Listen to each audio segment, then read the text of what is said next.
Ketua Umum PDI Perjuangan Megawati Soekarno Putri dalam Rakernas kemarin menyatakan telah memberi tugas kepada Basuki Cahayapurnama atau Ahok. Namun Megawati tidak menyebut secara detail tugas Ahok ke depan. Ungkapan Megawati muncul di tengah rumor Ahok akan maju di pemilihan Gubernur Sumatera Utara. Sekarang beliau bersama kita sudah keluar dari pemerintahan, lalu bilang pada saya, Ibu minta tugas. Oke, sudah ada tugasnya. Sementara saat ditanya, Ahok menyebut Megawati memintanya membantu calon kepala daerah dari PDIP yang maju di pilkada. Mengenai pulangnya maju di Pilgub Sumatera Utara, Ahok menyerahkan pada organisasi. Namun saat ini tidak ada penugasan dari DPP untuk Ahok maju di pilkada 2024. Saya pikir itu sih teman-teman sana ya yang ngomong ya. Ya saya sih terima kasih sih mereka percayakan gitu. Tapi kan kita kan organisasi kan kita penugasan di mana? Sejauh ini sih saya tidak dapat penugasan untuk di pilkada ya. Saya justru penugasan saya itu kayaknya nih membantu orang-orang yang mau maju pilkada ini. Makanya saya masuk ke Komisi 2 nih. Kalau ditugaskan apakah akan siap, Pak? Ya kita secara organisasi ya pasti disiplin organisasi ya. Tapi sekali lagi sejauh ini nggak ada penugasan ke sana. Seperti diketahui sebelumnya, menantu Jokowi yang juga kader baru Partai Gerindra, Bobi Nasution, digadang-gadang akan maju di Pilgub Sumatera Utara. Dia mendapat surat tugas dari Partai Golkar. Bahkan Bobi mengaku tidak perlu mendaftar sebagai calon gubernur karena sudah mendapatkan surat tugas. Yang diinfokan ke kami, yang diinformasikan kepada kami yang namanya sudah diberi surat tugas. Pas ditanyakan kemarin, ini perlu daftar lagi nggak usah karena sudah mendapat surat tugas. Dengan majunya Bobi, maka secara langsung akan berhadapan dengan Gubernur Petahana Edi Rahmayadi. Akankah Ahok juga akan diterjunkan di Sumatera Utara untuk melawan Bobi Nasution? Tim Liputan Kompas TV.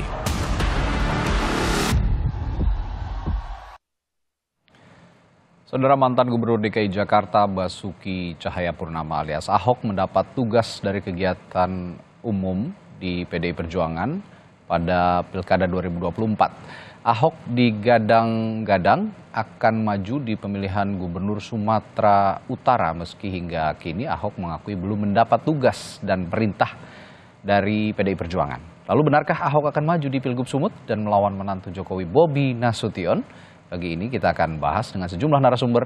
Ada Ciko Hakim, politisi PDI Perjuangan, lalu Ketua DPD Partai Gerindra Sumatera Utara, Gus Iwan Pasaribu, dan juga pengamat politik dari Universitas Sumatera Utara, Usu Warjo. Selamat pagi Bapak-Bapak.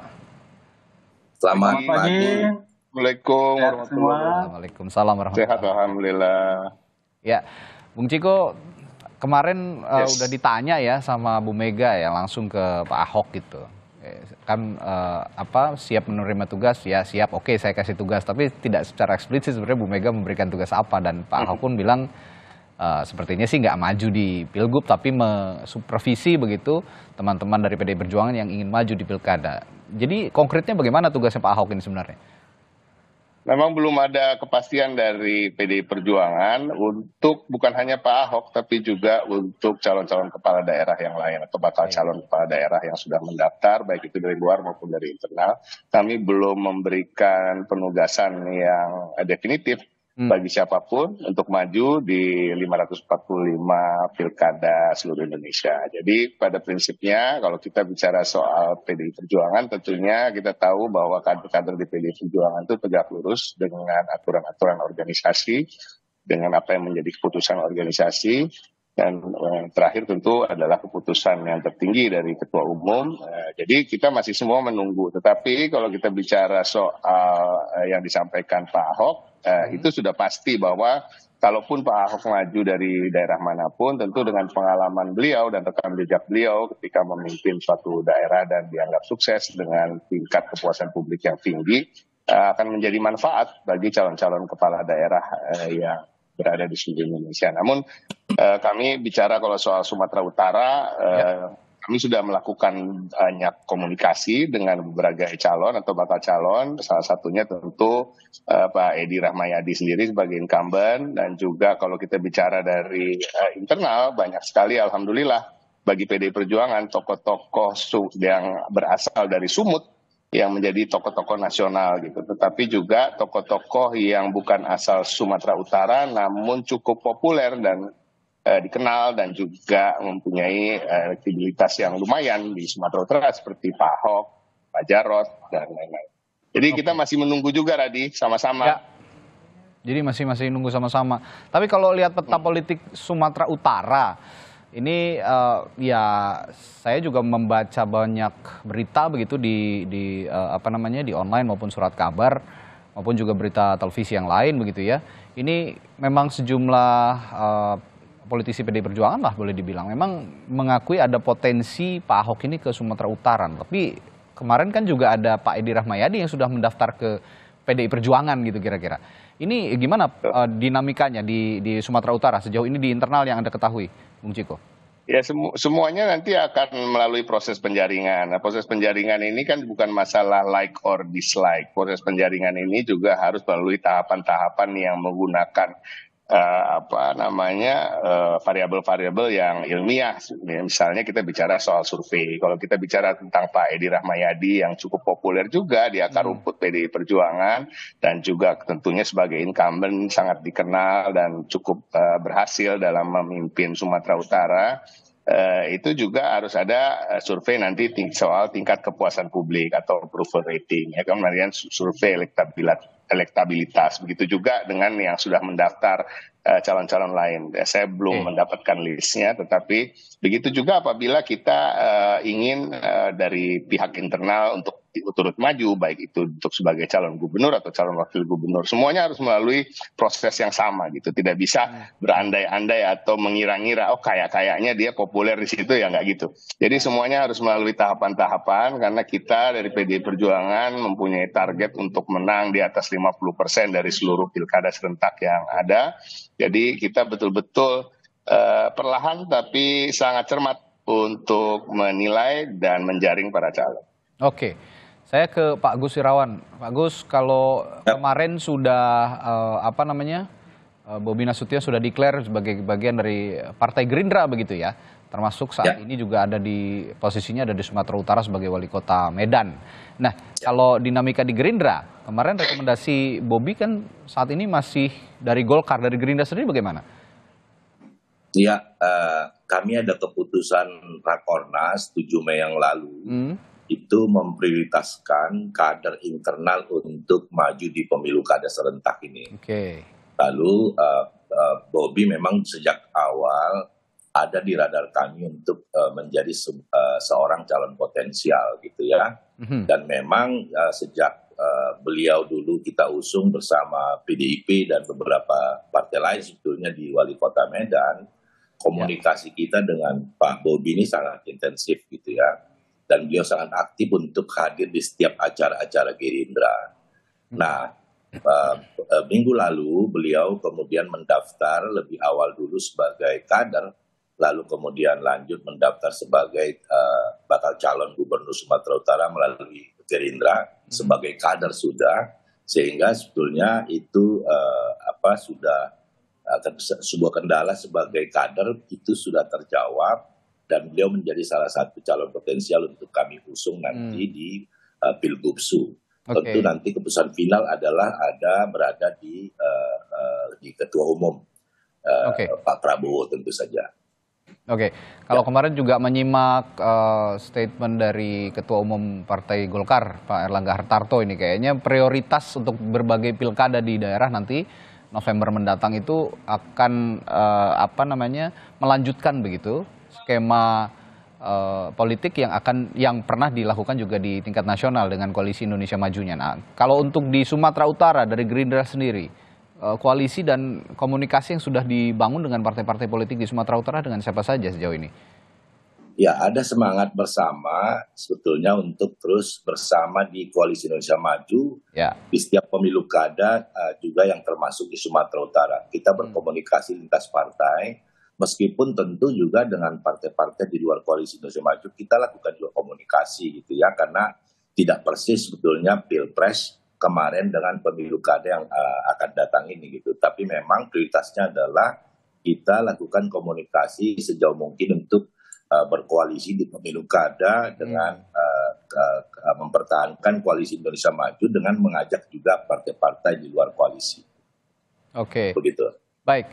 Untuk nama Bobi Nasution sendiri, Pak Agus, ini potensinya sejauh mana bisa menyaingi calon-calon lainnya? Kita ketahui nama-nama besar kan juga masuk ya.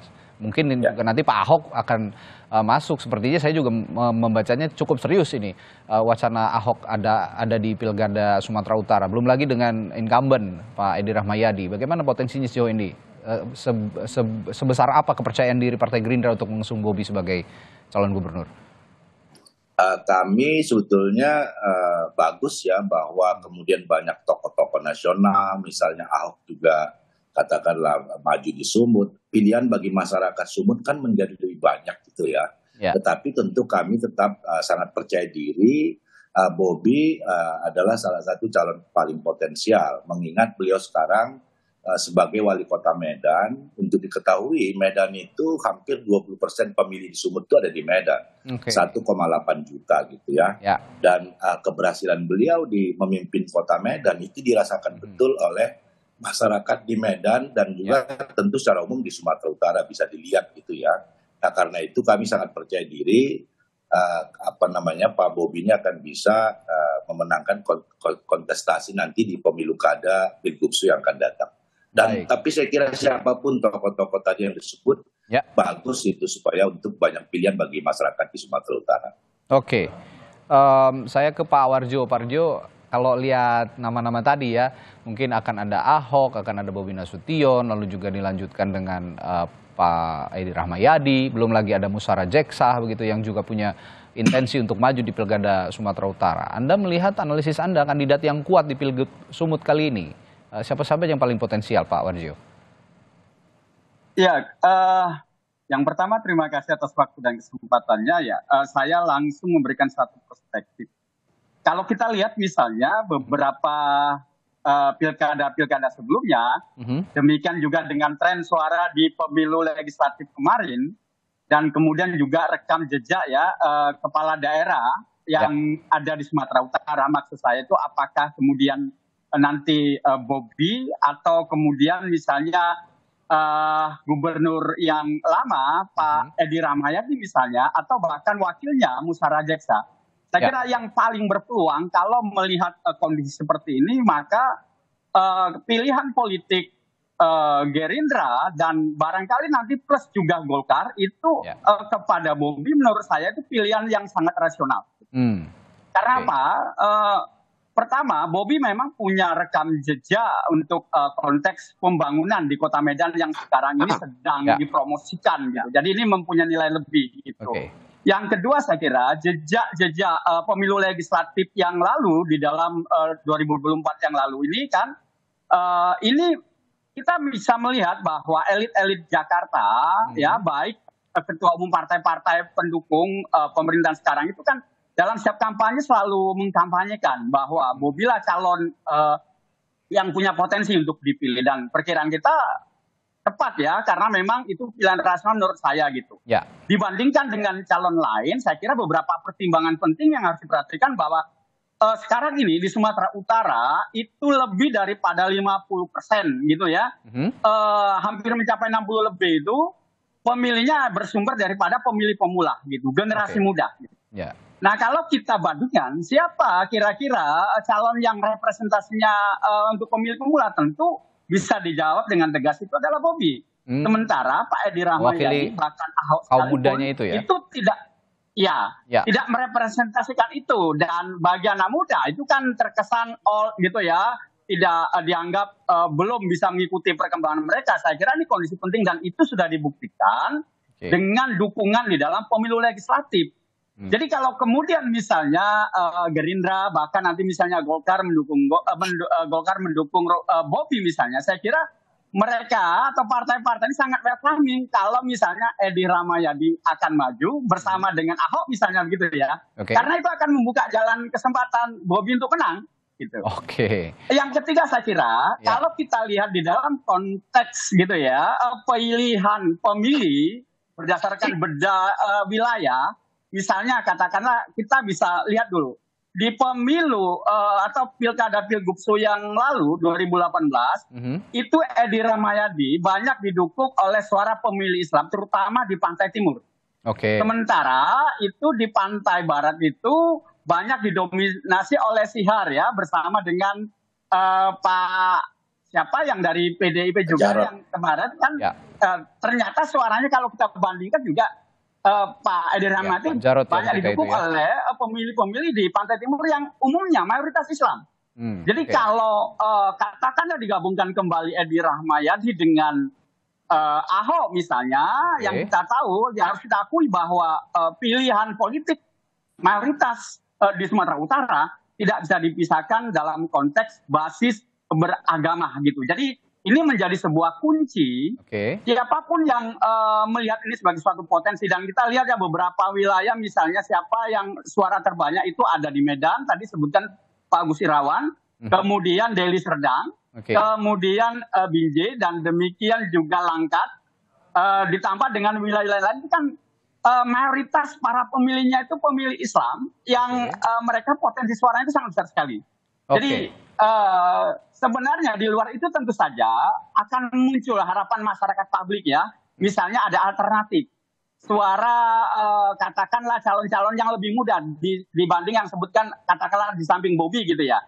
Cuman persoalannya gitu kan, Bobi bersama dengan Partai Gerindra, demikian juga dengan Golkar, ini secara infrastruktur politik ini kan punya psikologi yang kuat kemenangan hasil daripada pemilu legislatif yang lalu begitu. Di samping itu birokrasi baik di tingkat pusat sampai di daerah bahkan di Kabupaten Sumatera Utara itu banyak dikuasai oleh infrastruktur yang punya aliran kuat dengan Partai Gerindra ataupun Golkar. Jadi saya kira ini memang betul-betul mesin politik yang punya kesempatan besar jika kemudian itu digelindingkan untuk Bobi maju begitu. Jadi ini sebenarnya Pak Wardio, kalau kita bicara head to head berarti Anda mau mengatakan bahwa sosok Bobi seorang begitu, itu lawannya akan bisa ditandingi oleh siapa nanti yang akan berpasangan dengan Ahok ataupun juga dengan Edi Rahmayadi. Kira-kira seperti itu ya. Ini gabungan dinamika politik yang terjadi di Pilgub. Betul. Kecuali kecuali misal gitu ya, ada muncul sosok misalnya Musara Jeksa yang akan maju sebagai head to head juga dengan Bobi. Tapi persoalannya saya yakin bahwa keputusan politik di Jakarta juga akhirnya termasuk Golkar juga akan memilih Bobi kan. Jadi ini akan menjadi sebuah kesempatan besar bagi Bobi jika head to head misalnya dengan Edi Rahmayadi atau bahkan plus misalnya dengan Ahok. Jadi ini saya kira kansnya itu akan dimiliki oleh Bobi melihat rekam jejak pilkada yang telah ada. Dan ingat gitu ya, masyarakat Sumatera Utara itu masih punya dampak hasil pilkada 2017 di Jakarta. Apa buktinya? Buktinya adalah di dalam pilkada atau pilgubsu 2018 yang lalu. Yang waktu itu menghead-to-headkan dengan misalnya Sihar gitu ya. Dengan Pak Jarod ya. Pak Edi gitu. Jadi saya kira memang itu berdampak pada pilihan politik masyarakat Sumatera Utara gitu. Jadi saya kira ini akan menjadi poin penting. Ini tapi 5 tahun sudah berlalu begitu, mungkin ada dinamika yang baru. Saya akan tanyakan juga ke Bung Ciko, sekuat itukah Bobi di Sumatera Utara menurut pandangan Anda, Bung Ciko? Kita tahu bahwa apa yang tadi disampaikan adalah hal-hal yang semuanya benar apa yang disampaikan oleh Pak Wardio ya. Tapi kan itu semua saya rasa itu normatif. Jadi ada faktor-faktor X juga yang bisa membuat Bobi lebih kuat daripada calon-calon yang lain ya kan. Dia adalah anak mantu dari Presiden Jokowi ya kan. Terlebih Bobi juga dibesarkan partai Anda begitu Bung Ciko? Ya itu juga faktor X-nya ya. Biasanya kalau kader-kader X PDI Perjuangan itu memang di tempat lain bersinar dia. Ya. Oke. Jadi itu tuh. Pada intinya ya memang, tapi kan kita tahu sendiri pertarungan pilkada atau pertarungan pilpres misalnya atau pertarungan lain ya, kontestasi politik itu semua itu akan betul-betul terlihat ketika betul-betul pertarungan itu berjalan ya kan. Kalau kita bicara soal hasil survei yang dianggap ilmiah pun sekalipun ya kan dalam perjalanannya bisa terbantahkan dengan hasil kan dari pilkada atau pemilihan apapun itu. Jadi kita pada prinsipnya bagi PDI Perjuangan kita tidak sekarang bukan prioritas kami tidak memikirkan terkait calon lain karena kami fokus untuk melakukan penjaringan di internal maupun penjaringan dari calon-calon dari eksternal yang mendaftar atau yang memang kami anggap pantas untuk mewakili rakyat di provinsi maupun kabupaten kota tersebut. Ya, menarik sekali kita lihat peta politik yang ada di Sumatera Utara ini ya. Kalau dibilang tadi oleh Pak Gus Irawan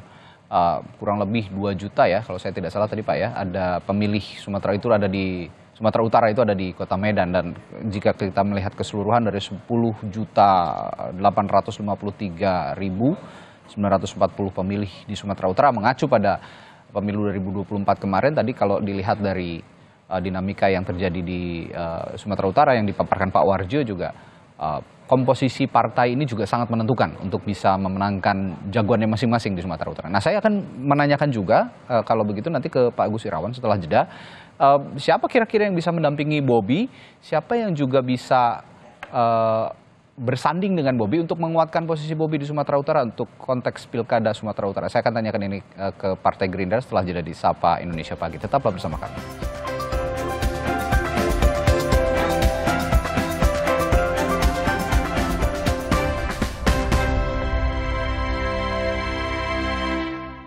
Masih membahas kans atau peluang besar potensi Basuki Cahayapurnama atau Ahok berlaga di Pilgub Sumatera Utara untuk melawan Bobi Nasution yang sepertinya saat ini potensinya cukup besar dan elektabilitasnya cukup baik begitu ya di Sumatera Utara. Saya tadi bertanya ke Pak Gus Irawan, Pak Gus, kalau dalam konteks kompetisi politik gitu, saya bertanya seperti ini, siapa yang paling potensial menjadi lawan serius bagi Bobi Nasution di Pilkada Sumatera Utara, dan siapa juga yang bisa mendampingi Bobi dalam rangka penguatan posisi elektabilitas pasangan calon begitu di Pilkada Sumatera Utara bersama Bobi Nasution? Ya, tapi jangan disebut lawan lah kayak kita mau berantem gitu ya. Mungkin kontestan ya. Kontestan ya, kompetitor lah, ya, kompetitor lah. Kompetitor, oke. Ya. Kami sih tidak terlalu pusing dengan siapapun lah kompetitornya gitu ya.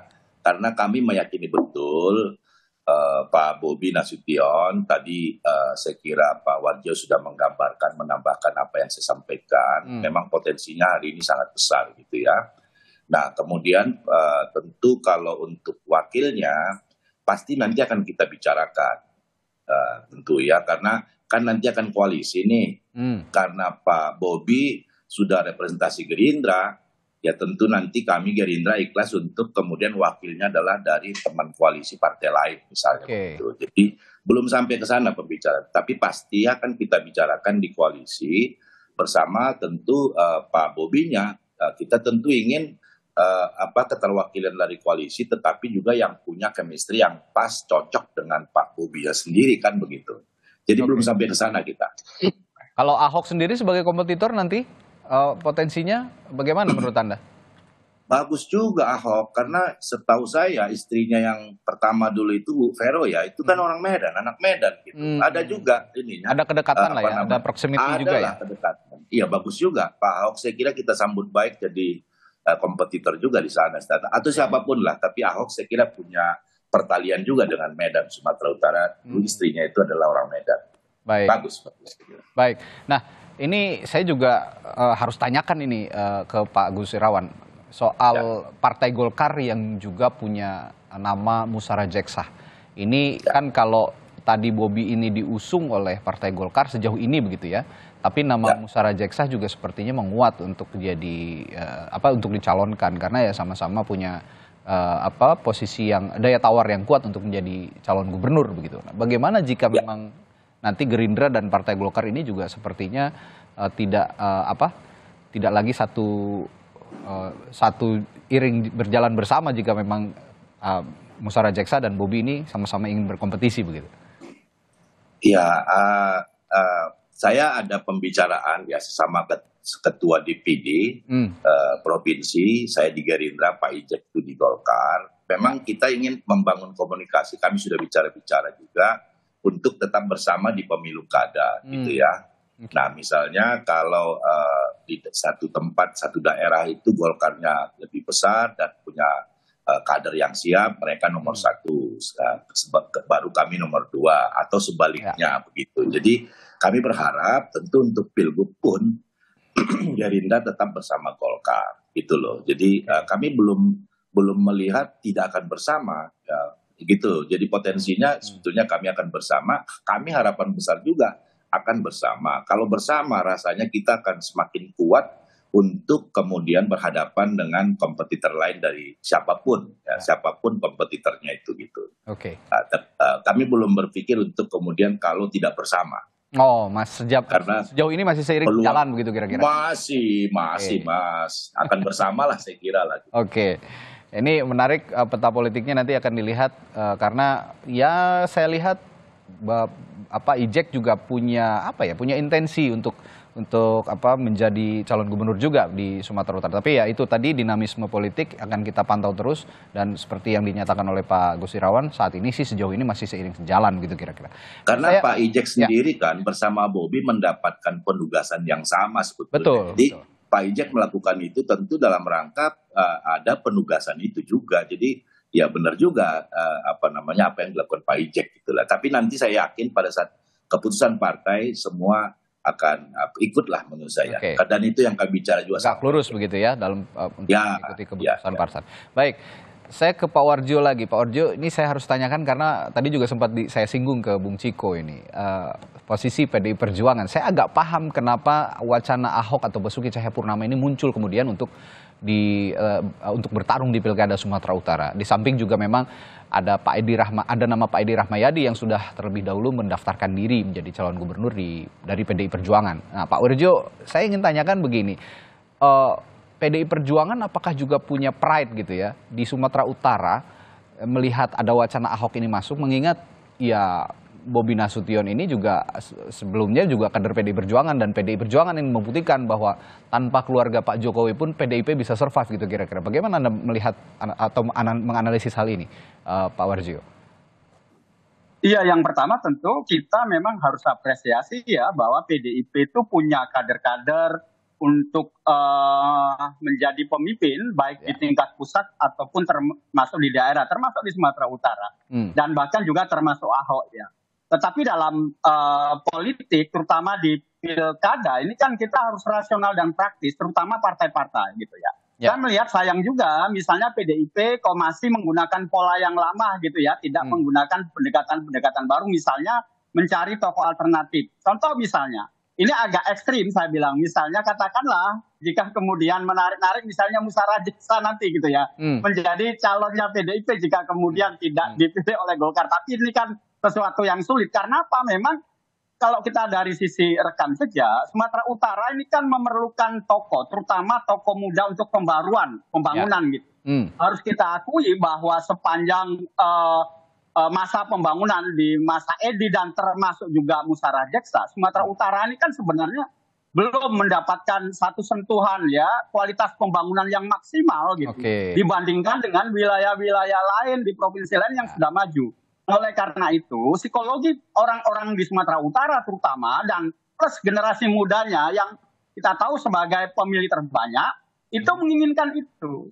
Nah ini sosok itu tidak muncul ya kalau saya melihat itu terutama di PDIP gitu. Maka kalau misalnya ada partai lain yang mungkin nanti bisa menggusung calon gitu ya yang alternatif itu, saya kira itu juga bisa dipertimbangkan. Cuman mereka juga akan tetap menghadapi tembok besar gitu ya, kekuatan partai-partai pendukung Bobi nanti misalnya begitu, dari Gerindra, dari Golkar dan partai-partai yang lain. Karena apa? Mereka semua ini punya jaringan struktur kekuasaan di level atas sampai dengan di birokrasi di daerah gitu. Bayangkan mereka kader-kader partai ini menjadi mesin politik yang bisa sangat kuat jika kemudian misalnya Bobi dicalonkan gitu ya. Nah, bagaimana misalnya dengan musyawarah jeksa? Saya kira memang ini harus dibangun juga strategi. Misalnya menurut saya sih tidak strategis kalau nanti Bobi digabungkan dengan musyawarah jeksa. Karena apa? SDM-nya akan terkumpul di satu titik. Biarlah misalnya musyawarah jeksa akan jadi menteri misalnya, sehingga kemudian kedudukan legislatifnya di legislatif karena dia terpilih dia ada digantikan juga oleh posisi kader Golkar yang lain, sehingga Golkar bisa kemana-mana dan bisa banyak mempengaruhi dalam konteks pertimbangan politik baik di tingkat pusat atau di nasional. Cuma nanti ini tentu saja tergantung gitu ya, deal politik misalnya katakanlah untuk Medan, itu mungkin nanti akan diserahkan di Golkar misalnya. Jadi dalam kaitannya PDIP saya kira memang PDIP menurut saya sangat disayangkan jika kemudian misalnya tidak mengambil sebuah strategi pendekatan baru untuk memunculkan calon-calon yang memang bisa head to head gitu ya dengan Bobi lah katakanlah gitu ya. Menandingi sosok mudanya Bobi gitu ya. Baru. Iya gitu. Karena kalau pilihan yang lama saya kira banyak masyarakat Sumatera Utara juga yang sudah apalagi posisi dulu yang jadi kemenangannya katakanlah Edi Rahmayadi itu sudah diambil alih oleh Gerindra, Golkar melalui Bobi itu terutama dukungan masyarakat Islamnya itu. Oke. Lalu saya juga harus bertanya seperti ini, artinya PDIP di Sumatera Utara ini juga agak terjepit begitu. Anda mau mengatakan begitu ya? Mau mengusung Bobi juga seperti itu gitu ya. Kenapa? Mau mengusung Bobi juga sepertinya ada pride khusus begitu ya. Tidak mengusung juga sepertinya belum ada calon yang bisa menandingi begitu. Kira-kira Pak. Betul. Malah kalau menurut saya begini, ini Sumatera Utara menjadi batu lompatan untuk membangun strategi baru PDIP dengan mencalonkan calon-calon yang representatif. Iya. Karena apa? Di tingkat pusat itu ada sinyal sudah ada oposisi gitu kan. Maka sebenarnya kalau berani membangun oposisi di kabupaten, kota, provinsi melalui pilkada termasuk di Sumatera Utara, PDIP bisa menjadi harapan baru dengan munculnya tokoh-tokoh baru gitu. Karena apa? Kedua calon baik Pak Edi, Pak Ahok ini juga sudah punya rekam jejak misalnya di Pilkada Jakarta 2017 gitu ya, Ahok kalah gitu ya. Demikian juga di 2018 Edi Rahmayadi menang, tapi dukungan masanya sekarang akan beralih kepada Bobi dengan dukungan Partai Gerindra, Golkar dan partai pendukungnya. Jadi tidak ada harapan di situ menurut saya. Termasuk disclaimer Anda tadi bahwa kepemimpinan Edi Rahmayadi di Sumatera Utara sepertinya belum juga punya dampak yang signifikan begitu untuk masyarakat Sumatera Utara, begitu ya? Betul. Jadi ini menjadi kekecewaan juga ya di masyarakat Sumatera Utara itu. Ya, kalau gitu saya tanyain ini ke Bung Ciko nih. Ini kalau kata Pak Rajio ini momentum nih Bung Ciko. Kalau sekarang Sumatera Utara ini butuh perubahan lah kira-kira seperti itu. Untuk menandingi Bobi Nasution perlu juga sosok muda. Nah, sosok baru juga diperlukan kira-kira. Ada nggak PDIP yang bisa dikedepankan begitu, sosok-sosok baru di luar mungkin nama-nama yang sudah berseliweran saat ini? Kita hargai apa yang menjadi pendapat Pak Warjio, tapi tentunya nanti kan dalam proses ya seperti saya sampaikan tadi ada survei-survei yang harus kita gelar dulu ya kan, walaupun dan setelah hasil survei tentunya ada juga hasil survei ini kan tidak final dalam artian kita menjadi putus asa bila hasil surveinya di bawah apa yang kita harapkan. Tapi tentu dengan hasil survei kita bisa tahu di mana-mana apa saja yang bisa ditingkatkan dalam waktu sekian bulan gitu misalnya. Nah, tapi terkait dengan penjaringan di Sumatera Utara khususnya, tentu kita sangat terbuka. Jadi banyak hal juga yang mungkin saya tidak bisa sampaikan di sini, komunikasi dengan siapa saja yang kita lakukan kan itu ya. Tapi saya bisa pastikan nama-nama yang disebut semua ada komunikasi dengan kita, mungkin kecuali dengan Bobi ya. Jadi kalau Radi tadi bilang, kalau tadi saya ingin mengkoreksi dulu. Ada disclaimer dulu nih ya. Saya mau koreksi dulu apa Radi bilang, kalau PDI Perjuangan mau mencalonkan Bobi, itu tidak pernah terpikir Radi. Gitu ya? Sama sekali tidak pernah terbersit ya? Tapi ini bukan artinya kita mengecilkan partai lain yang mencalonkan Bobi. Tidak ada masalah dengan partai lain, apalagi dengan Partai Gerindra. Tetapi tentunya kan kita semua mengetahui kan bahwa dari pihak Bobi dan khususnya secara umum keluarga Presiden Jokowi ini kan yang telah meninggalkan kita. Masalahnya yang di situ. Jadi dan kita tahu bahwa PDI Perjuangan adalah partai yang tegas, partai yang memang kalau sudah mengatakan tidak, iya dan lain-lain. Nah, jadi kita itu udah tidak menjadi opsi dan tidak pernah terpikir oleh kita untuk mencalonkan Bobi Nasution. Nah, tapi kembali lagi ya saya sampaikan bahwa banyak hal yang terkait dengan strategi tentu kita nggak bisa buka di sini dan dengan siapa saja kita melakukan komunikasi. Jadi seperti juga disampaikan oleh Ahok, sampai hari ini pun beliau juga belum ditugaskan untuk memaju sebagai calon kepala daerah dari manapun gitu ya. Tetapi kalau kita bicara soal Pak Edi Rahmayadi misalnya ya tetap agak sulit kalau kita mengecilkan atau menafikan posisi beliau sebagai incumbent, karena di mana-mana incumbent biar bagaimanapun juga mempunyai kans yang cukup besar. Dan kalau kita bilang ada kekecewaan masyarakat, tentu ada. Dimanapun incumbent itu berada, sesukses apapun ada pro dan kontra. Namun tentu sebagai incumbent ada kekuatan-kekuatan tersendiri yang lebih unggul daripada calon-calon lain. Ya, ini yang juga akan saya tanyakan ke Pak Agus Irawan terakhir nih, Pak Agus Irawan. Saya pikir ada betulnya juga Bung Ciko mengatakan bahwa kekuatan incumbent ini juga tidak bisa diremehkan. Ada sosok Edi Rahmayadi yang sepertinya akan juga maju gitu. Nah, untuk mengcounter ataupun untuk mengimbangi kekuatan incumbent ini, apa yang bisa Bobi Nasution jual? Apa yang bisa Bobi Nasution unggulkan? Yang juga bisa Bobi Nasution janjikan kepada rakyat Sumatera Utara bahwa kepemimpinan Edi Rahmayadi yang sebelumnya ini bisa diperbaiki oleh dirinya. Kira-kira apa yang bisa dikedepankan? Yang pertama saya ingin koreksi, hari ini tidak ada incumbent. Yang ada incumbent itu Bobi, justru wali kota Medan. Karena Gubernur Sumut itu udah lebih setahun lalu berakhir. Sudah berlahir memang, betul. Sudah. Nah, lalu kemudian yang kita sebetulnya sih nggak terlalu sulit. Fakta sudah lihat bagaimana Pak Bobi memimpin kota Medan gitu ya. Tadi Pak Warjo secara panjang lebar juga menyampaikan bahwa potensi Bobi sebagai anak muda mewakili milenial, bahwa Sumut pemilihnya itu 60% milenial. Dan yang lain adalah bahwa Sumatera Utara ini begitu luasnya, Mas, 33 kabupaten kota. Ya, memang butuh sosok muda untuk memimpin Sumut.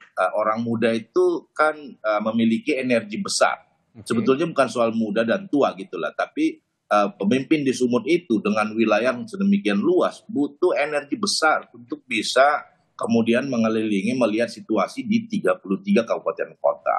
Nah, karena itu kami sangat yakin betul Pak Bobi ini tadi beliau memimpin Medan berhasil, nyata perubahan yang masyarakat bisa lihat begitu.